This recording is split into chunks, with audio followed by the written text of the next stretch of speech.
Thandi had always been the strong one, the girl who held her family together, the dependable friend, the hardworking daughter who believed that if she kept pushing, life would eventually reward her. But that year, life broke her. It began with losing her job. After 3 years of giving her all, the company downsized. And just like that, she was handed a letter and a weak apology. As if that wasn't enough, her long-term boyfriend drifted away right when she needed him the most. Calls became short, messages got colder, and one Friday evening, he ended it with a single sentence that stabbed deeper than any knife. "You are too much for me." Thandi felt like she was falling with no ground beneath her. Bills piled up, nights grew longer. Some mornings, she couldn't even get out of bed. And even though people around her thought she was fine, she knew she was living in a storm that refused to end. One night, after crying until her body ached, she whispered a prayer. She didn't even fully believe it. "God, where are you? I can't do this anymore." And that was the moment something shifted. Not through a miracle, not through money, not through somebody suddenly rescuing her, but through one quiet sentence that settled in her heart like a warm blanket. "You are not finished."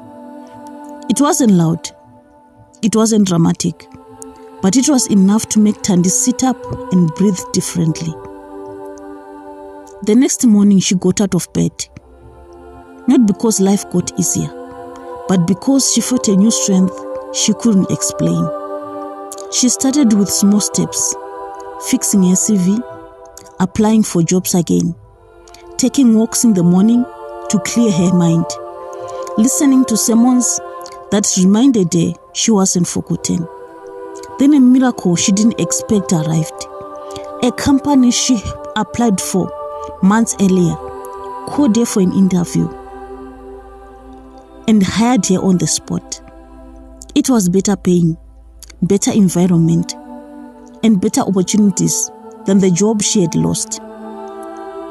Her confidence slowly returned. She started smiling again, laughing again, dreaming again. One Sunday morning, as she stood in front of the mirror, preparing for church, she realized the season that was meant to destroy her had actually rebuilt her. She had lost people, but found herself. She had lost her old path, but discovered a better one. She had lost what she thought she wanted, but gained what God knew she needed. And every time someone asked how she survived their darkest season, she always gave the same answer. Because God whispered one sentence at the exact moment, and I needed it. "You are not finished." Sometimes God doesn't remove the storm. Sometimes He strengthens you to walk through it. And when life feels heaviest, when you feel forgotten, abandoned, or overwhelmed, remember this. Your story is not over. Your breakdown is not your burial. You are being shaped, stretched, and prepared for the chapter you prayed for. If you still have breath, if your heart is still beating, if you woke up this morning, God is not finished with you either. Follow, like, comment for more stories on hope and faith.